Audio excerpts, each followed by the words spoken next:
Good morning students. So இன்னைக்கு கிளாஸ்ல வந்து third lesson thermal physics பார்க்க போறோம். So thermal physics அப்படினா the study of the heat அப்படிங்கறத என்னன்னு சொல்வோம்னா thermal physics. ஓகேவா? So இதுல நம்ம first topic பார்த்தோம்னா temperature. So நமக்கு இதுல temperature heat இத பத்தி difference பார்க்கறத இந்த lessonsல பார்ப்போம். Then volume of the gases, ideal gases இத பத்தியான gaseous equations form பண்றதையும் இந்த third lessonsல நம்ம பார்ப்போம். So first என்னன்னு பார்த்தீங்கன்னா temperature. So நார்மலா temperature அப்படின்றது என்னன்னு நமக்கு தெரியும். So நம்ம ஒரு ஹாட்டான ஆப்ஜெக்ட்டை தொட்டாவோ இல்ல கூலான ஆப்ஜெக்ட்டை தொட்டாவோ அது ரெண்டையுமே நம்ம என்னன்னு சொல்லுவோம் அப்படின்னா temperature அப்படின்னு தான் சொல்லுவோம். ஓகேவா? ஹாட் ஆப்ஜெக்ட்டை தொட்டா வேற இதுலயும் கோல்ட் ஆப்ஜெக்ட்டுக்கு வேற மீனிங்லயும் சொல்ல மாட்டோம். இது ரெண்டுமே சேம் தான். The study of hotness or coldness of a body தான் என்னன்னு சொல்லுவோம் அப்படின்னா நம்ம temperature அப்படின்னு எடுத்துப்போம். ஓகேவா?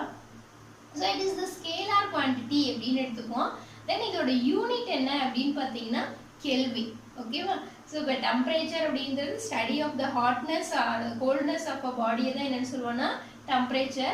It is a scalar quantity அப்படினு சொல்லுவோம். So இதுக்கு நம்ம SI யூனிட் அப்படின்றது என்னன்னு பார்த்தோம்னா Kelvin அப்படின்றத யூஸ் பண்ணுவோம். So Kelvin மட்டும் தான் யூஸ் பண்ணுவோமான்னு பார்த்தோம்னா other unitsம் இருக்கு. Degree Celsius and the degree Fahrenheit. ஓகேவா? 3 different scalesல நம்ம temperature measure பண்ணுவோம். Kelvin scale, Celsius scale and the Fahrenheit scale. So இதுல SI unit அப்படினு எடுத்துட்டோம்னா Kelvin and the degree Celsius and the degree Fahrenheit are the other scales. ஓகேவா? Then இதுல direction of heat அப்படின்ற ஒரு word எழுதி இருக்கோம். நமக்கு temperature அப்படின்றத எடுத்துட்டோம்னா இந்த temperature அப்படின்றத நான் ஒரு பாட் எடுத்துக்கிறேன் அப்படினா சோ இத நான் ஹீட் பண்ணும்போது இது எந்த டைரக்ஷன்ஸ்ல ஹீட் ஆகுது அப்படின்றத ஐடென்டிஃபை பண்ண முடியும். ஓகேவா? சோ அதனால இதுக்கு என்ன இருக்கு அப்படினா temperature அப்படின்றதுக்கு direction of heat அப்படின்றதை நம்ம ஐடென்டிஃபை பண்ண முடியும். சோ இப்போ பாட்டம் ஆஃப் தி ஆப்ஜெக்ட்ட ஹீட் பண்றோம் அப்படினா இந்த இடத்துல மட்டும் தான் ஹீட்டா இருக்கும். இங்க ஃபுல்லாவே ஒரு chillness இருக்கும். ஓகேவா? சோ இதில இருந்து நமக்கு ஹீட் அப்படின்றது எந்த டைரக்ஷன்ஸ்ல மூவ் ஆகுது அப்படின்றத ஐடென்டிஃபை பண்ண முடியும்ன்றதனால சோ டெம்பரேச்சர் என்னன்னு சொல்லலாம்னா identify the direction of heat. சரியா? Then next one absolute scale அப்படினு எடுத்துப்போம். சோ இதுல absolute scale அப்படினா என்னன்னா இதுல நம்ம Kelvin scale அப்படின்றதை யூஸ் பண்ணிருக்கோம். நமக்கு டிஃபரன்ஸ் தெரியும். Kelvin, degree Celsius, degree Fahrenheit அப்படின்றது எல்லாமே தெரியும். இதுல Kelvin scale of degree Celsiusனா நம்ம 100 ஸ்கேல், degree Fahrenheit க்கு 180 டிஃபரன்ஸ் இருக்குன்னு பார்த்திருக்கோம். Kelvin க்கு அதே மாதிரியான 180 டிஃபரன்சஸ்ல பார்த்திருக்கோம். சோ இதுல 3 டிஃபரண்ட் ஸ்கேல்ஸ் அப்படின்றதை நம்ம ஆல்ரெடி பார்த்திருக்கோம். இதுல அப்சல்யூட் ஸ்கேல் அப்படின்றது என்னன்னு பார்த்தோம்னா நம்ம யூஸ் பண்ற இந்த Kelvin ஸ்கேல்ல இருக்கக்கூடிய 0 Kelvin அப்படின்றது தான் என்னன்னு சொல்லுவோம்னா Kelvin scale அப்படினு சொல்லுவோம். ஓகேவா? Then next one, what is the difference and the properties between the Celsius and the Kelvin அப்படினு எடுத்துட்டோம்னா இதுல Kelvin equal to Celsius plus 273 அப்படின்றது எடுத்துப்போம். Okay, what is the relation between the Celsius and Kelvin அப்படினு எடுத்துட்டோம்னா Kelvin scale consider பண்றோம் அப்படினா it is equal to Celsius plus 273. Then இதுல C is equal to அப்படினு நம்ம கன்சிடர் பண்ணும்போது K minus 273 அப்படின்றதையும் நம்ம இதுல மென்ஷன் பண்ணிப்போம். ஓகேவா? the next one, the relation between the Fahrenheit and the Kelvin. Kelvin க்கும் Fahrenheit க்கும் என்ன ரிலேஷன்ஷிப் அப்படினு எடுத்துட்டோம்னா Kelvin equal to F plus 460 into 5/9. So இதுல கேன்சல் பண்றோம் அப்படினா ஒரு ஆன்சர் வரும். Then 0 Kelvin அப்படின்றது எதுக்கு ஈக்குவல்னு பாத்தீங்கன்னா -273 டிகிரி செல்சியஸ். So இதுல 0 Kelvin அப்படின்றது என்னன்னு சொல்லுவோம்னா -273 டிகிரி செல்சியஸ் அப்படின்றத எடுத்துப்போம். The next one, thermal equilibrium. So இந்த temperature அப்படினு எடுத்துக்கிட்டோம்னா இந்த டெம்பரேச்சர்க்கான ஒரு ப்ராப்பர்ட்டி தான் என்னன்னு பாத்தீங்கன்னா thermal equilibrium. What is the thermal equilibrium அப்படினு எடுத்துட்டோம்னா இதுக்கு டெஃபினிஷன் பாருங்க. Two or more physical bodies are said to be in thermal equilibrium. There is no net flow of thermal energy between the system. So இப்போ நான் ரெண்டோ இல்ல ரெண்டுக்கு மேலயோ ஒரு பாடியை கன்சிடர் பண்றேன் ஆர் சிஸ்டம் ஆஃப் ஆப்ஜெக்ட்டை கன்சிடர் பண்றேன் அப்படினு எடுத்துட்டோம்னா சோ இங்க பாருங்க நம்ம ஒரு ஹாட் ஆப்ஜெக்ட் எடுத்துறோம். then another one ஒரு கோல்ட் ஆப்ஜெக்ட்டை கன்சிடர் பண்றோம் அப்படினா the two objects are in a contact. cold object then normal ஒரு hot object இது ரெண்டுமே கான்டாக்ட்ல இருக்கும்போது the heat is transfer. ஓகேவா? the heat அப்படின்றது எங்க ட்ரான்ஸ்ஃபர் ஆகும் நமக்கு hot objectsல இருந்து கோல்ட் ஆப்ஜெக்ட்க்கு மூவ் ஆகும். It is the cold object or the normal. ஒரு வாட்டர் அப்படின்னு கன்சிடர் பண்ணிங்கனாலும் ஒரு ஹாட் காஃபி அப்படின்னு எடுத்துக்கிறோம். ஃபர்ஸ்ட் ஹாட் ஆப்ஜெக்ட்க்கு ஒரு coffee cup of the coffee அப்படின்றதையும் கோல்டுக்கு ஒரு ஐஸ் வாட்டர் சில்லுன்னு இருக்கக்கூடிய ஒரு ஐஸ் வாட்டர் அந்த ஐஸ்கிரீம்ஸ் இதெல்லாம் கன்சிடர் பண்ணுறோம் அப்படின்னா நம்ம இதை டச் பண்ணும்போது என்ன ஆகும் அப்படின்னா it is the hot object, it is the cold object அப்படின்றது தெரியும்.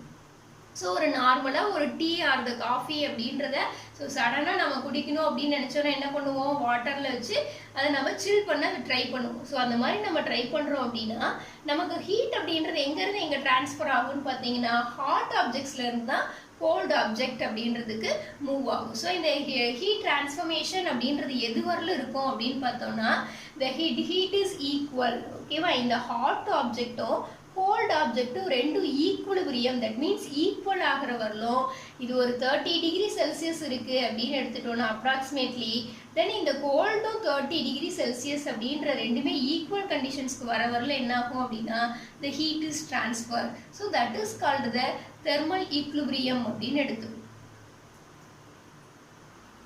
ஸோ நம்ம thermal equilibriumக்கு என்ன பார்த்தோம், two or more physical bodies are said to be in thermal equilibrium. So இந்த மாதிரி ரெண்டு ஆப்ஜெக்டை கன்சிடர் பண்றீங்க, இது ரெண்டும் thermal equilibrium கண்டிஷன்ஸ்ல இருக்கணும் அப்படின்னா there is no net flow between the two objects. நம்ம கன்சிடர் பண்ற ரெண்டு ஆப்ஜெக்ட்லயும் என்ன இருக்கக்கூடாது அப்படின்னா ஹீட் அப்படின்றது டிரான்ஸ்ஃபர் ஆகல அப்படின்னா that is called the thermal equilibrium அப்படின்னு சொல்லுவோம். ஓகேவா, ஸோ இப்போ நம்ம கன்சிடர் பண்ண இந்த காஃபிலேருந்து நார்மல் வாட்டருக்கோ இந்த வாட்டர்லேருந்து காஃபிக்கோ எப்போவுமே ஹீட்ன்றது எங்கேருந்து டிரான்ஸ்ஃபர் ஆகும்னு பார்த்தீங்கன்னா ஹாட் டு கோல்டு அப்படின்னு சொல்லியிருக்கோம். ஸோ இந்த ரெண்டோட டெம்பரேச்சருமே ஈக்குவலாக இருக்குது அப்படின்னா the condition is called the thermal equilibrium. ஓகேவா, புரியுதா? ஸோ தெர்மல் ஈக்விலிபிரியம் அப்படின்னா என்னன்னா நம்ம கன்சிடர் பண்ண ரெண்டு ஆப்ஜெக்ட்டுக்கும் ஹீட்ன்றது ஈக்குவல் ஆகிற வரலும் ஹீட் அப்படின்றது மூவ் ஆகும். அதர்வைஸ் ஹீட் ரெண்டுமே ஈக்குவல் ஹீட்டுக்கு வந்ததுக்கப்புறம் ஹீட்ன்றது ஒரு இடத்துல இருந்து இன்னொரு இடத்துக்கு மூவ் ஆகலை அப்படின்னா that is called the thermal equilibrium. ஓகேவா, ஸோ ஃபஸ்ட்டு நம்ம டெம்பரேச்சர் அப்படின்றத பார்த்தோம். டெம்பரேச்சர்னா என்னன்னு பார்த்துருக்கீங்க, the study of the hotness or coldness of the body. ஒரு ஆப்ஜெக்டோட ஹீட் ஹை ஹீட்டையோ இல்லை வெரி வெரி கூலாக இருக்கக்கூடிய சிஸ்டத்தையோ நம்ம சொல்கிறோம் அப்படின்னா தட் இஸ் த டெம்பரேச்சர் அப்படின்னு சொல்லியிருக்கோம். டெம்பரேச்சர்ன்றது ஒரு ஸ்கேலார் குவான்டிட்டி அப்படின்னு எடுத்துப்போம். இதோட யூனிட் பார்த்தீங்கன்னா கெல்வின். தென் அப்சல்யூட் ஸ்கேல் அப்படின்னு எடுத்துட்டோம்னா consider the Kelvin scale. The 0 Kelvin is said to be the absolute scale. Okay, so it is acceptable to the 3 points of the triple system of water. Okay, then comparisons of the Celsius and Kelvin. இது ரெண்டுக்கும் என்ன relationship அப்படின்னு எடுத்துட்டோம்னா Kelvin equal to Celsius plus 273 அப்படின்னு எடுத்துப்போம். Then Celsius consider பண்றோம் அப்படின்னா opposite side வரும்போது K minus 273 அப்படின்றத கன்சிடர் பண்ணுவோம். The next the relation between Fahrenheit and Kelvin. So Kelvin equal to F plus 460 into 5/9. இதில் 0 Kelvin அப்படின்றது எதுக்கு ஈக்குவல்னா minus 273 டிகிரி செல்சியஸ். ஓகேவா, இந்த இடத்துல 0 Kelvin அப்படின்னு எடுத்துட்டீங்கன்னா இது எதுக்கு ஈக்குவலாக இருக்கும்னா minus 273 டிகிரி செல்சியஸுக்கு ஈக்குவலாக இருக்கும். ஆல்ரெடி தெர்மல் ஈக்விலிபிரியம் பார்த்தோம். டூ ஆப்ஜெக்ட்ஸோட ஹீட்டும் ஈக்குவலாக இருக்குது அப்படின்னா there is no net flow between the object. It is called the thermal equilibrium condition.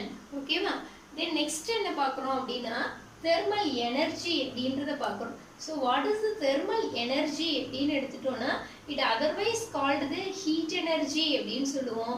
Then heat அப்படின்னு எடுத்துக்கோம். ஓகேவா, ஸோ இதில் ஃபஸ்ட்டு ஹீட் அப்படின்னா என்ன அப்படின்னு பார்த்தோம்னா it is the agent, it produces sensation. ஓகேவா, நம்ம ஒரு ஆப்ஜெக்டை டச் பண்ணுறேன், நான் ஒரு ஆப்ஜெக்டை டச் பண்ணுறேன் அப்படின்னா இது ரொம்ப ஹாட்டாக இருக்குது அப்படின்னாவோ இல்லை ரொம்ப கூலாக இருக்குது அப்படின்னாவோ என்னோட சென்சேஷன்ஸ் மூலிமா நான் டச் பண்ணுறது மூலிமா தெரிஞ்சுக்கிறேன் அப்படின்னா that is called the heat அப்படின்னு எடுத்துக்கோம். ஓகேவா, so it is the agent, it produce sensation. நான் அந்த ஆப்ஜெக்டை டச் பண்ணுறது மூலிமா நான் உணர்றேன் அப்படின்னா அதை தான் என்னென்னு சொல்லுவேன்னா ஹீட் அப்படின்னு எடுத்துக்கணும். ஓகேவா, then what is the heat energy அப்படின்னு எடுத்துட்டோம்னா நம்ம ஆல்ரெடி இங்கே பார்த்துருக்கோம் எப்போவுமே ஹீட் அப்படின்றது எங்கே மூவ் ஆகும் அப்படின்னு பார்த்துருக்கோம் ஹாட் ஆப்ஜெக்ட்ஸ்ல இருந்து தான் எங்க மூவ் ஆகும் அப்படின்னா கோல்ட் ஆப்ஜெக்ட்ஸ்க்கு மூவ் ஆகும். சரியா? இந்த ஹாட் ஆப்ஜெக்ட்ஸ்ல இருந்து கோல்ட் ஆப்ஜெக்ட்டுக்கு மூவ் ஆகுது அப்படின்னா the energy transformation is called the heat energy or the thermal energy அப்படின்னு எடுத்துக்கோ. ஓகேவா? ஸோ transfer of energies அப்படின்னு எடுத்துப்போம். So the transfer of energy is always moving from hot object to the cold object. ஓகேவா? அந்த energy transformations தான் என்னன்னு சொல்லுவோம் அப்படின்னா heat energy or the thermal energy அப்படின்னு எடுத்துப்போம். சரியா? So always the heat energy flows from hot object to the cold object. ஒரு கப் ஆஃப் காஃபி ஆர் டீல நல்ல ஹீட்டான ஹை டெம்பரேச்சர்ல இருந்து தான் எங்க மூவ் ஆகணும் அப்படின்னா சில்னஸா இருக்கக்கூடிய ஒரு சரௌண்டிங்க்கு மூவ் ஆகும். ஃபார் எக்ஸாம்பிள் ஒரு காஃபி இருக்கு, காஃபியை நம்ம ஒரு சரௌண்டிங்ஸ் நம்மளோட என்விரான்மெண்ட்ல எடுத்து வைக்கிறீங்க அப்படின்னா ஒரு 5 மினிட்ஸ்க்கு அப்புறம் நீங்க எவ்வளோ இதில் ஒரு 100 டிகிரி செல்சியஸா இருந்தாலும் ஆஃப்டர் த 5 மினிட்ஸ் இதோட டெம்பரேச்சர் லெவல் என்ன இருக்கும் அப்படின்னா ரெடியூஸ் ஆயிருக்கும். ஓகேவா? So where is the energy transfer? நம்மளோட கப் ஆஃப் காஃபில இருந்து எங்க மூவ் ஆயிருக்குன்னா என்விரான்மெண்ட்க்கு டிரான்ஸ்ஃபர் ஆயிருக்கு. சரியா? ஸோ இதுதான் எனர்ஜி டிரான்ஸ்ஃபர்மேஷன் அப்படின்னு சொல்லுவோம். ஸோ ஐஸ் வாட்டரை கன்சிடர் பண்ணலாம். அது ஐஸ்கிரீம்ஸ் எடுத்துக்கிறோம் அப்படின்னா ஐஸ்கிரீம்ஸ் நமக்கு நார்மலாக தெரியும். ஒரு 5 மினிட்ஸ் ஆர் 10 மினிட்ஸ் ஃப்ரீசர்ல இருந்து வெளியில் எடுத்துட்டீங்க அப்படின்னா அதோட லெவல் அப்படின்றது லிக்விட் ஸ்டேட்டுக்கு மூவ் ஆயிடும். ஸோ த எனர்ஜி அப்படின்றது இது என்ன ஆயிருக்கும் அப்படின்னா இட் இஸ் எமிட்டட், சரௌண்டிங்க்கு இது எமிட் பண்ணுது. ஐஸ் வாட்டர் அப்படின்றது சரௌண்டிங்ல இருந்து ஸோ இதை எடுத்துக்குது. ஓகேவா?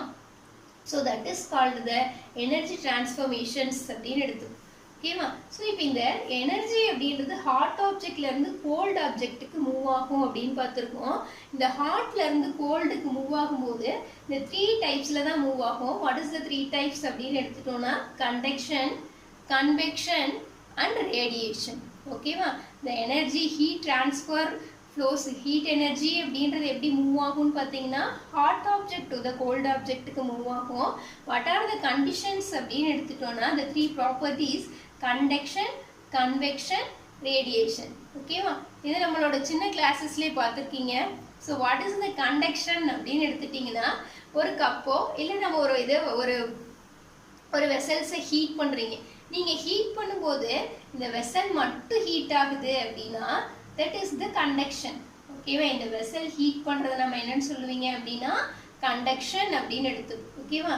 நீங்க அப்ளை பண்ற ஹீட்னால இதுல இருக்கக்கூடிய எனர்ஜிஸ் அப்படின்றது லைட்டான அந்த பபிள் ஃபார்மேஷன் அப்படின்றது இருக்கும். நார்மலா வாட்டரை ஹீட் பண்ணும்போது அதோட ஃபர்ஸ்ட் லெவல் என்னன்னு பார்த்தீங்கன்னா ஸ்மால் பபிள்ஸ் அப்படின்றது ஃபார்ம் ஆகும். இந்த ஸ்மால் பபிள்ஸ் அப்படின்றது upper to lower, lower to upper அப்படின்றது அந்த பபிள்ஸ் மூவ் ஆகிக்கிட்டே இருக்கு அப்படின்னா the energy transfer itself அதுக்குள்ளேயே மூவ் ஆகுது அப்படின்னா that is the convection அப்படின்னு எடுத்துக்கோ.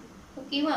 வாட் இஸ் த ரேடியேஷன் அப்படின்னு எடுத்துட்டீங்கன்னா நான் ஹீட் பண்றது இந்த வெசலை மட்டும்தான் ஹீட் பண்றேன், but it is heated the object, அதோட சரௌண்டிங்ல இருக்கக்கூடிய ஆப்ஜெக்ட்ஸையும் ஹீட் பண்ணுது அப்படின்னா that is the radiation.